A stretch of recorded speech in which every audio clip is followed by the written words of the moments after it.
I'm Jeff Hunt. He's Bill Thorpe. It's Tuesday. Tuesday? Does that mean it's time to protest in church? Is that what Tuesday is? I keep forgetting. No, Taco Tuesday. It's not protest Tuesday. Tell the libs that. Yeah. They know. They have lots of church activities on Tuesdays. I don't want to give away when most people are at church to the libs. It's typically not a Tuesday morning, but you never know with them. They'll probably show up anyways. It's daycare time. Governor Polis responding to a conversation we had with some DEA agents the other day. We'll get into this and more this hour. Is it confusing? Is this mishmash of who you can work with in Colorado law, right? If you're a local city cop who stumbles upon an illegal cartel, illegal alien cartel, well, you are literally by law prevented from working with ICE, but does that also mean you can't work with DEA? And this is part of the gaps that have been created in Colorado law with these sanctuary state policies. The DEA talking about that on our show, Governor Polis responding to this. We'll get into this hour and would love to hear from you. By the way, text messages super hot today. You guys are awesome. If you want to join the text message conversation, it's 720-819-5115. If you want to use your voice, give us a call. Have a conversation with us at 303-696-1971. Now is time for the news. Blake Olson. Blake Olson, news and comment. Good Tuesday morning, 32 and sunny in Denver, expecting a high of 52 today. News sponsored by Pastor Camp Heating and Air Conditioning at 303-777-1234 to learn more about special savings opportunities on Lennox equipment. Our top story, the Supreme Court is still yet to rule on the legality of DJT's global tariffs. The justices heard the case in early November, of course, and released opinions this morning without a ruling on tariffs. The court's decision could have massive implications. Let's put it this way. It's going to be a very interesting Davos. 47 in Switzerland today for the World Economic Forum in Davos, with the fate of Greenland looming large. DJT said acquiring the Danish territory is a matter of security. NATO has been warning Denmark for about 20 years now, longer than that, 25 years. They've been warning Denmark about the Russian threat. And it's not only Russia, it's also China. His push to acquire Greenland has sparked unprecedented concern among NATO so-called allies, and DJT is in Davos to fight for the U.S. and the administration, hoping this will be a promising week. Tina Peters has been moved to another housing unit, if you haven't heard yet, after she was involved in an incident Sunday at La Vista Correctional Facility. The former Mesa County clerk says she was attacked in a closet by another inmate and was trying to defend herself. You can see the video on Jeff Hunt's X account, and that's what it looks like was happening on the security camera video. Peters was moved to another housing unit while the investigation continues, and Tina's not messing around. Looked like she was trying to definitely defend herself and warning the woman not to mess with her. Well, again, he's appointed. He's not elected by the people. So he's doing, in my opinion, he is doing what is expected of him by his mayor, by his city council, by his city manager. Douglas County Sheriff Darren Weekly speaking out against all the craziness in Minneapolis, in Minnesota cold. The police chief there just losing it and losing all control, and Weekly speaking out against him, allowing all hell to break loose as the left destroys the safety of the people in their city. Weekly was on with Jeff and Billy this morning. He's doing such a horrible job that the federal government may have to come in and restore order to his city. Now, I understand that chief of police can't be, immigration enforcement. But at what point do you stand in the way from property damage and people getting hurt in your city? At what point do you get in, stand in the gap to protect your community? That's what he's failing to doing, and it seems like he's telling his officers to stand down. This garbage spreads, as we know, so thankfully we have great men like Weekly out there in this state. Broncos right tackle Mike McGlinchey says he has confidence in Jarrett Stidham. Stiddy has to be steady this weekend in the AFC Championship at Mile High against the Patriots without Bo Nix at the helm. He's been absorbing everything that we've been doing. He's been ready for his opportunity whenever that may come. He stays in his routine every single day for 3 years straight, not knowing when that opportunity is going to come around. And I know that our team and our staff and everybody has the utmost confidence in Jarrett to play well and lead our team forward. The game plan's in, and the practice on the field continues tomorrow. National championship game last night. Wow, what an amazing game. Undefeated Indiana leading 17-14 in the fourth. 4th and 5 from the 13. They go for it. A big-time call, and the Heisman Trophy winner, Fernando Mendoza, takes the snap. He's going to take off and run. Mendoza weaves his way first and goal. Diving toward the end zone. Touchdown!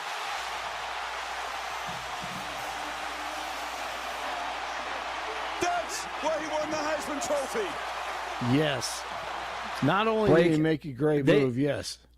They are, I posted this on my Instagram account. Someone did that in slow motion. Uh-huh. And when you watch that run in slow motion, it is so incredible. I mean, his knee comes like an inch from the ground. Yes. He bounces off one guy, spins around.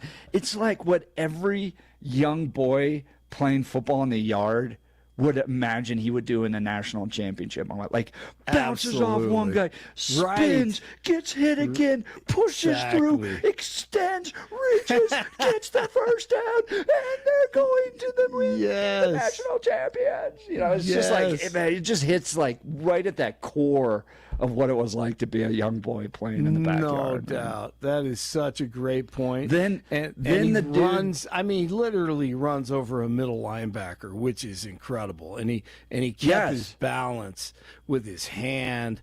6 things happened on that run. Go ahead. I'm sorry. Then he wins the national championships, gives all glory to God, hugs his mom who's in a wheelchair. Right. Bro. Oh, bro. This guy is his hometown. He's like the American hero we all love. There's no doubt. He could run for president right now and he'd win. Well, he was dismissed, didn't make the team, kept going, found his way into other schools, becomes Heisman Trophy winner, has those moments in the game. That's like Elway-esque. Remember when Elway in that first Super Bowl gets spun around the helicopter? Right? Super and I remember the announcer. That was an Elway-esque run right there. Yeah, and the announcer goes, "You don't think this guy wants to win a Super Bowl?" And like the crowd's just, that was an Elway-esque run. Yep. Yeah. Was that Dave? Sure was. Yeah, that was Dave, and Scotty was in the booth doing play-by-play. Hastings. It was, that's what everyone's thinking last night when they're watching that run. Because just the strength and tenacity. Beautiful. And there's so much division, and our show's built on debate. Like, our whole country's like, but just go watch that. Like, here you have a kid who was cut. Right. He finds his way to other schools. He works hard, wins a Heisman Trophy, lays it all out there in the most important game, barely gets the first down, and more, but fights through it, wins the national championship, breaks down in tears thanking God, hugs his mom who's in a wheelchair. Like, bro, you want to say America doesn't have a culture? That guy right there, that is America right there. Yeah, no doubt. And full circle, too. That's where he grew up, in Miami. And then literally, like physically, a circle, plays at Cal, and then Indiana, and then comes back down. His dad played high school football in Miami with the head coach from the University of Miami. It was phenomenal. Here he is after the game. We overcame a lot on the road in a lot of tight games. That's Signetti, the head coach. And found a way to get it done, and we're 16-0, and I guess we're 27-2 since Indiana, but we're 16-0. 27-2 in the last 2 years, and the worst program in major college football. Unbelievable. Signetti is awesome. I guess the Bills were trying to contact him. They want to interview him. So, God, I hope he doesn't leave college football. I don't think he. Thank God. I hope he's in love with college football so much that he doesn't go to the NFL. Hey, Blake, I want to talk to you about his coaching style, because you're a coach. You've been out there. Mm-hmm. I mean, the guy is so serious, right? Like, I only saw a smile once the national championship was in the pocket, once he had won it. Then he finally smiles. You think that's a good coaching strategy? You think he's a little too intense? Give me a read on his coaching strategy. He's an old school coach. I mean, but at the same time, he has a great sense of humor. If you can, as you hear the post-game interviews and any pregame interview, any time he talks, he is so likable with people because he's your blue collar, work hard, determination, perseverance, and you never know what will happen if you do what we tell you to do and you listen, and the discipline is involved. But at the same time, he gives all the credit to the players after the game. You saw that in the ceremony. But he's the son of a coach. That's the thing. That is why I don't know if I told you and Billy this, and you probably won't believe me, and that's fine. But my best friend and my 15-year-old and his 16-year-old at the time, 2 years ago, we're having lunch, and we're in the summer. He came in, and he lives in San Antonio, and we're talking college football. And they're saying, "What do you think, Akari? What do you think, Greg? What do you think, Uncle Greg?" And they're saying Ohio State. They're saying Georgia. They're saying Alabama. They're saying Texas. And I said, "Do you know who's going to be the national championship? Who's going to be there? Who's going to shock the world?" And they're like, "Who? Who, Uncle Blake, whatever. Who, Dad?" And I said, "Indiana." And my best friend started cracking up. He started laughing. He's like, your dad's just talking BS. Indiana's never done anything in football. And the only reason I said that is because I watched 4 hours of Signetti about 2.5 years ago, 2 years ago, at a coaching conference. And it was like 4 hours. And this is when he was at James Madison. And I'm like, that dude, he's going to win. Wherever he goes, he's going to win. And sure, I mean, I can't believe what I was watching. It was so cool. Blake Olson, the prophet. That's the right, Oracle man. of Fort Nostradamus. Yes. And did I put money on it? No, unfortunately. Can you imagine if I would have put $1,000 on that this year? But at the beginning of the season, because that's probably where you get the best numbers. You're going to get the best odds early on. I think it was 1 in it just 100, keeps right? growing and growing and growing, yeah. It's just, it just kills me. I mean, you wouldn't be getting up early with us anymore, Blake. Well, you got that right. Reality. You got that right. I like how Blake didn't hesitate there. Not at all. It's like, exactly. I'm done. You losers. I don't know. You weigh it. Waking up with Jeff and Bill or being 100,000 dollar an hour. Yeah. Oh, my Lord. Oh, man, it's so that's fantastic. Now, I just want to explore this with you just for a sec, Blake. Now, what is it that you saw in him and you heard from him that made you believe that he was going to be such a good coach? Because I've seen that. I have had coaches where you're like, I don't believe anything you're telling us, and it just falls off you. And I have other coaches where you are like, absolutely, I will chew steel, I will spit nails, and I will run through this wall for you. So what did you see? Genuine. He's just freaking genuine, man. He's from Pennsylvania. He sounds like he's from Pennsylvania. He sounds like the son of a coach. His dad was a longtime coach. He has the lingo, the language. He understands. He's heard everything. He's seen everything. And you cannot fool him. You can't BS him. And you know that if you have a game plan, you put the work in, he's going to play the best players. He's not going to play politics. And they're going to be tough. It doesn't matter what position you're playing, you're going to be physically tough. Not pretty. You're not going to be painting your nails and looking smooth and pretty. You know, you had those guys. But if you notice that team from top to bottom, man, they're just freaking solid, tough football players. Yeah. You know, you could tell, man, they were team guys. And he had a plan, too. He understood how to use, the portal. This is the oldest team in college football. He took advantage of that, and they're like, these JMU guys from James to Madison, they're like, we want to go to Indiana with you. And he brought 20, I think? I'm not sure how many. These guys, every one of those guys had a chip on their shoulder. And I did see it. They were playing as a team.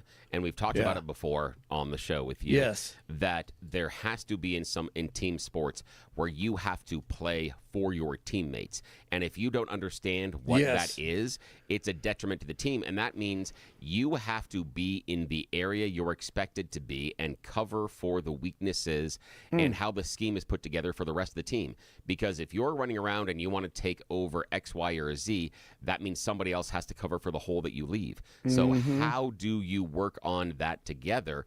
Because, it is, you may win your one-on-one matchup, but at the end of the day, if the scoreboard says something different, you lost as a team. Yeah. And that's important. Yeah. And, body language is huge to me. I don't know about you guys, but if you saw his teammates around, I mean, you would see, he does a lot of clapping and just like, all right, here we go. It's okay. Let's go. And I saw a couple of his offensive linemen, typically you don't see that from the old linemen, but they're turning, they're going, let's go. Yeah, here. I mean, they were doing that all the entire game. All those guys, man. If there's someone misses an assignment or drops the pass, whatever, doesn't execute, it's next play. Here we go. Here's the thing you see in soccer. I love it. You can see it in soccer, and what it is, and this is exactly what you're talking about. When a pass goes awry or something isn't exactly where the other player needs it, what's the reaction of that player? When that player turns, claps, or gives a thumbs up, that's an appreciation for the other player saying, hey, we didn't get that, we'll get that next time. But as soon as you see that player turn around, throw up their hands, what? This? Or pointing over here. Right. You're like, wait, now you're establishing blame. Yes. Now you're blaming the other player. And I'm telling you, you want that ball from that guy the next time? Why is he going to give it to you? If it's not perfect, you're going to turn around and get mad at him on the field. He won't give you the ball next time. Yeah. Yeah. I'm right there with you. Humble and a chip on their shoulder, and that's who they are. Oh, it's beautiful. I love it. All right, guys, we'll see you tomorrow. 31 in Centennial, 30 in North Glen, 32 in Denver. Lakers at the Nuggets tonight, by the way. Avs beat the Caps last night. You're waking up with Jeff and Billy on a Tuesday. Blake Olson, News Talk 710 KNUS. Expect temperatures to be generally mild today, a bit cooler tomorrow, a bit cooler on Thursday. Then we do see some real winter weather in terms of at least temperatures getting much colder by Friday and into the weekend as an Arctic wave will hit the nation's midsection and the western edge of the Arctic wave will just barely clip the front range. Low to mid-50s today, low to mid-20s tonight, upper 40s to near 50 Wednesday, low to mid-40s Thursday. We're going to be in the teens and 20s for lows tonight and tomorrow night, teens Thursday night. It's going to be much colder Friday and Saturday. Could see some snow showers and much colder temperatures. Meteorologist Don Day in the 710 KNUS Weather Center.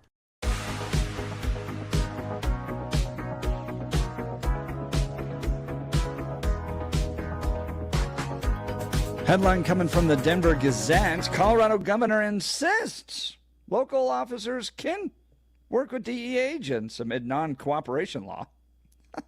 What? This is... I thought it was a non-cooperation law. How does... Okay.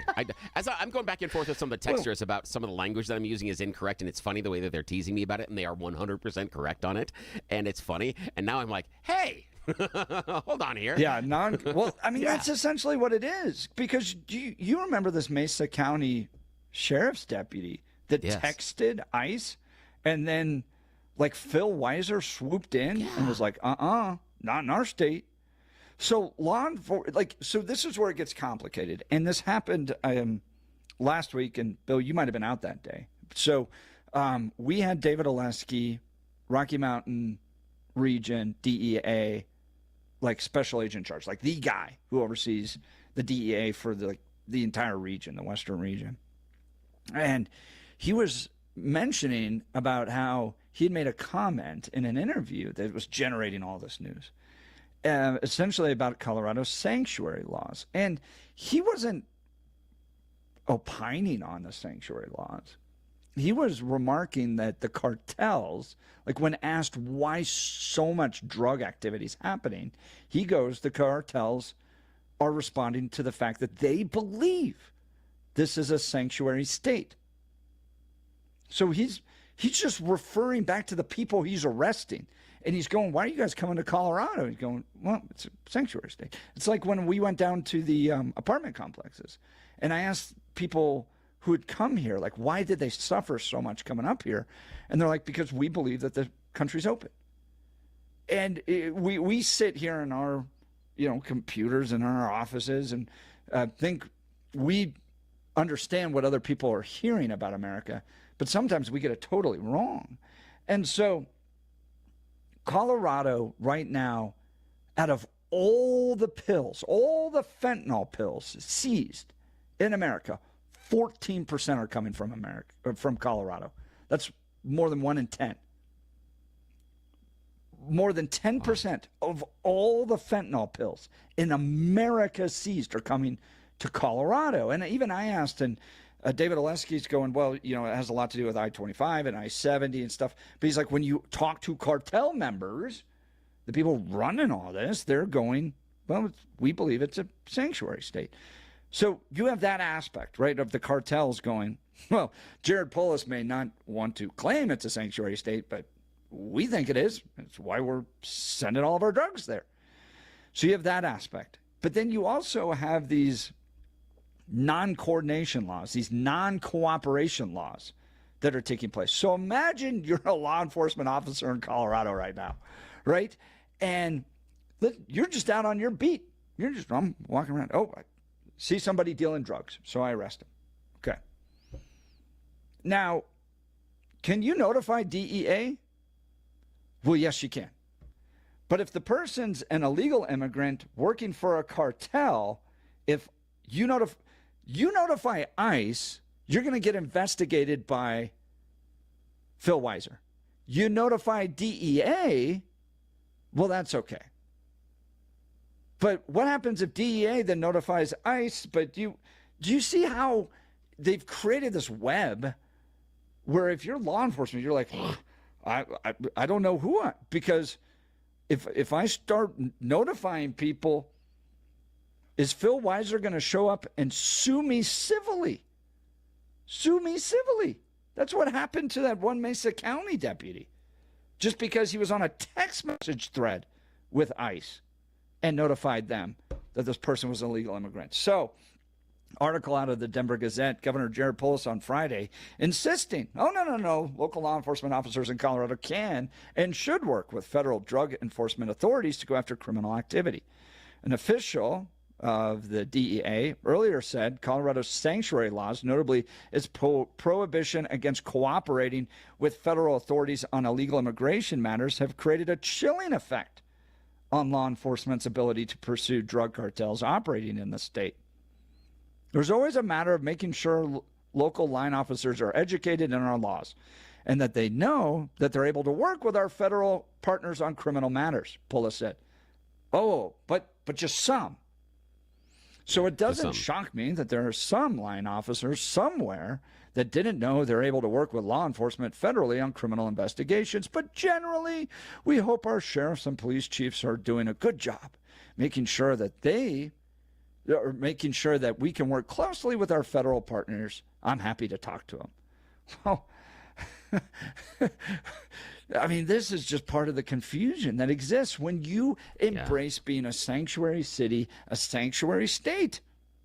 Go ahead, Bill. This is also, again, we have talked about this over and over again, and the messaging and PR department coming out of the governor's office, in my opinion, needs a lot of work, because here is another messaging opportunity that is missed, especially if Polis, as we talked about earlier in the show, has hopes to run for a higher office, has designs on maybe being the president.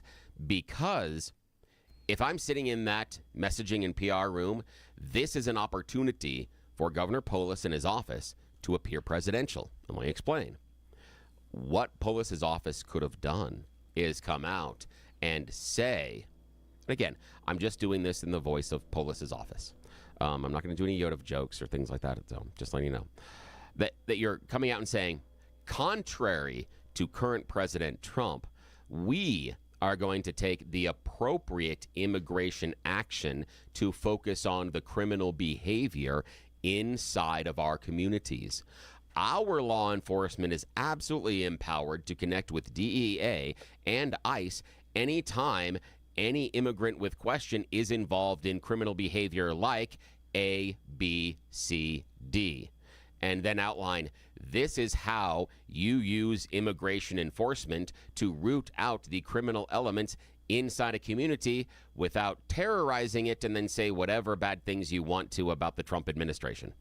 That's the messaging here, is Polis could have assumed this and said, hey, if I was president, this is the type of enforcement that I would be looking at doing, and this is what we're doing in Colorado. And you play both sides with, we don't want the public disruption, but we do want to get the criminal element out of it. I'm not saying that's what he's doing, but I'm saying this is a messaging opportunity that, once again, his office screws up. That would have been a great thing to come out and create something that he's probably going to get some pushback from Donald Trump. You throw some rocks at the big guy, and now Trump's reaction to Polis raises his international profile. That's what Polis should have done in this situation.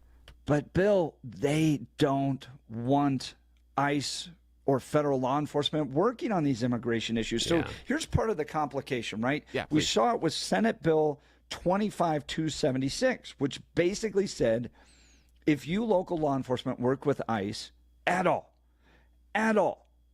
you are going to be personally held accountable in your own personal capacity. And you saw Phil Weiser do that with a Mesa County Sheriff's deputy when he just texted. That's all he did, text ICE to say, hey, ran into a lady that's an illegal immigrant. Oh, hell no. Hell no, said Phil Weiser. Okay? So here's the stupidity in all this. What you often run into with criminals is multiple violations of the law. So you run into an illegal alien drug cartel, you're not just running into people that just happen to violate immigration law and are law-abiding in every other aspect. You are running into people that are feeding fentanyl pills into our communities, and so you have an overlap with the DEA and ICE. But if you passed a law like they did in Colorado, Senate Bill 25276, that says you even text with a federal immigration official, we are going to personally hold you accountable. Well, what are you going to do now? So the result is you end up with these gaps where people are like, I ain't touching it. And then you get these crazy scenarios where you can't even, as an ICE official, drive into a Denver jail to arrest the guy. Denver Corrections is going to let the guy out the front door. And then it becomes a stupid foot chase through the parking lot to try to grab these guys. So these Democrats, in this effort to basically have no one ever be illegal, right? You see it in these anti-ICE protests, have tied the hands of other law enforcement because crime overlaps. It's just that simple. The entire effort to try to keep local law enforcement from even touching federal immigration, has broken bonds, has created gaps, has broken coordination, and it's part of the reason why the state of Colorado has so much problems when it comes to drugs. You know, Jeff, because we created the sanctuary. Go ahead, Bill. Yeah, I like what you're saying about that. And okay, earlier in the show, we were reacting to the new video of Tina Peters and the alleged assault inside of the jail that she was involved in. And with a caller, we were talking about minimum sentences and how minimum sentences make it problematic because it takes away the discretion of the judge to take in the totality of the situation and to think in their mind what could be a fair sentence. And I think, while an imperfect analogy, that's kind of my thing on the show here, I think in many ways this idea of not letting the police ever interact with ICE is the same thing. It holds the same problems with mandatory minimums because everybody listening to the Jeff and Bill show this morning at 9:31 on this Tuesday knows that there are going to be some people inside of that jail that are picked up for immigration violations and something else that absolutely should never be back out on the street, and some that pose a smaller risk. We can all decide what that risk is, but they are not all the same. And part of the problem I believe the Polis administration and many of the Democrats have is the idea of protecting all of them universally, just like you have a problem with mandatory sentences. Because of X, we have to do Y, and they're doing the same thing. Because an individual has been identified as an illegal immigrant, the local law enforcement can't have any contact with ICE. No, I'm sorry. But if they came upon the illegal immigrant and, covered with blood, with several dismembered bodies around them, I don't know, making a phone call. Just saying. It might not be a person. So I think that's the idea. Yeah. Make a phone call. Yeah, exactly, man. That's it. Oh, text messages hot on this. I do find it, this is the Lost Jockey, I find it interesting that tobacco and alcohol kill 9 times more Americans annually than fentanyl, and it's legal. I get that alcohol and tobacco won't kill you instantly, but it still amazes that it's 9 times more Americans annually. Lost Jockey, I agree with you entirely. And this is the basis of my argument for the idea that prohibition works. Because when you commercialize something, you incentivize the free market to get as many users as you possibly can, which is what happened with tobacco and alcohol. They just went out there and, they got kids. Uh-oh.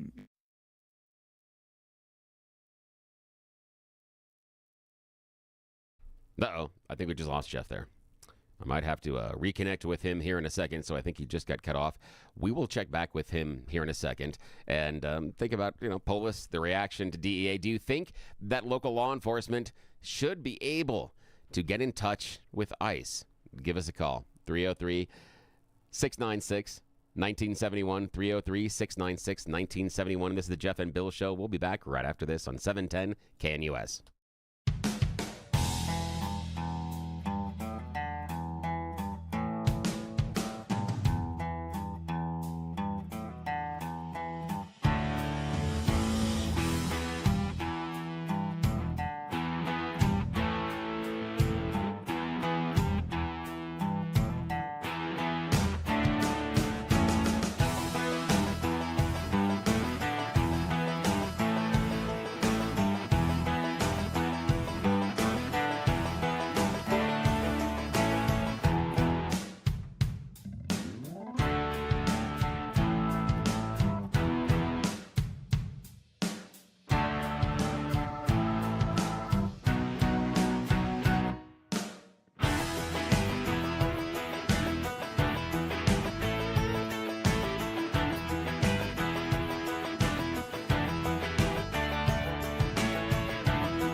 Welcome back to the Jeff and Bill Show. Some tech issues require me to call in here.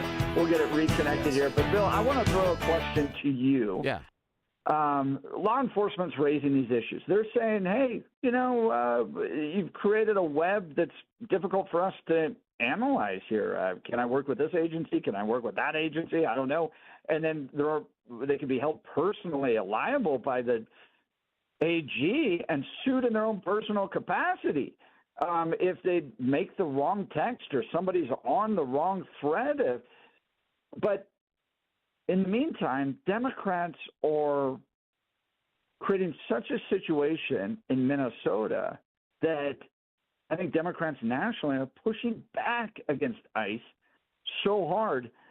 Do you see Colorado Democrats coming into this session going, you know what, let's create ability for law enforcement to work a little closer with federal agents, or are they going to create a greater distinction and go, after what's happening in Minnesota, we don't even want you to ever call ICE? Your thoughts, sir? Oh, it's such a good question. And the problem is, I think the right answer is diametrically opposed to what the Democrats in Colorado actually will do. I think they will take the opportunity to politic and the opportunity to grandstand and reinforce the fact that because ICE is acting like, and fill in your favorite liberal descriptors at that time, then no, we have to reinforce the ability of law enforcement to not do anything with the feds. And that, I think, has some unintended consequences down the road. But the smartest thing, as we talked about with Polis, the smartest thing would be for the Democrats to come to the table and say, what Trump is doing is unreasonable, and it's stereotyping a large group of people. And the more effective way to get the criminals out of our society is this. And there could be an easy outline with visual aids of here are the times in which the local police officers should and need to call ICE. When the perpetrator is doing, 1, 2, 3, 4. Those are the times in which we need to make sure. And then what the Democrats would be doing is showing, and again, we can agree or disagree on this, and everybody in the audience can have a different opinion. You're at least giving an appearance of caring about the community and law and order. I think if whoever it is, whatever side it is, would try to just plant their flag on that narrow ridge of let's get the violent criminals, the drug dealers, the gang members out of here, then we will sort out what to do with everybody else. That's the winning message. But I don't see either side willing to take that risk and stand there on that ridge.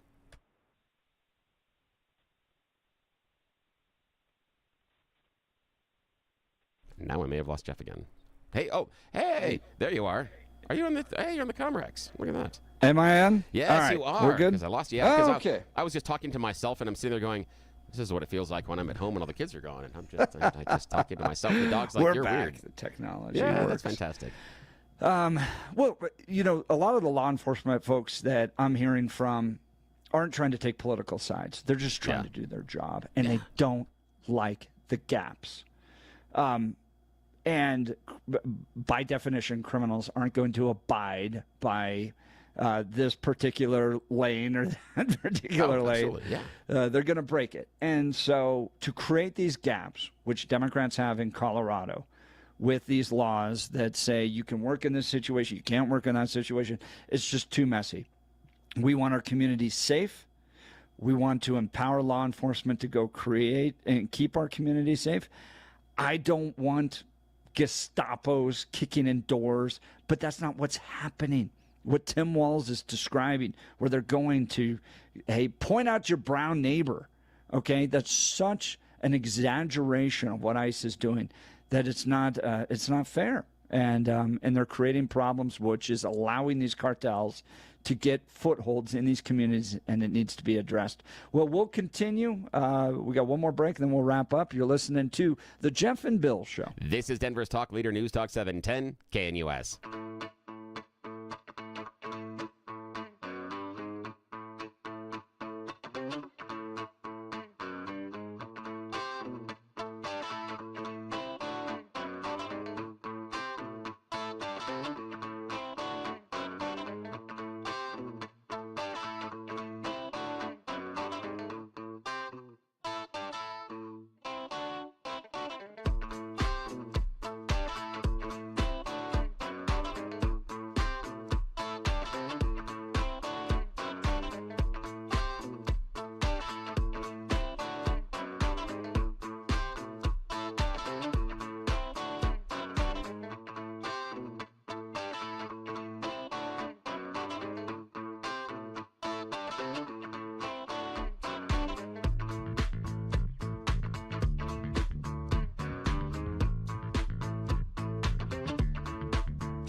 Welcome back to the Jeff and Bill Show. Billy and I talking a headline out of the Denver Gazette. Colorado governor insists local officers can work with DEA agents amid non-cooperation laws. The problem being, though, that the state of Colorado has created this patchwork. And it's not just like, hey, don't work with federal law enforcement.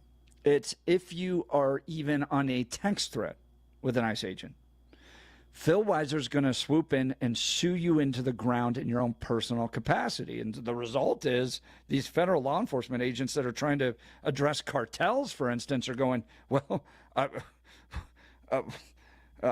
can we work with local people? Or what is going on here? And it's all because of the left's effort to try to protect illegal immigrants. And it's created confusion and disruption. Is part of the reason why Colorado is in such a rough space with cartels.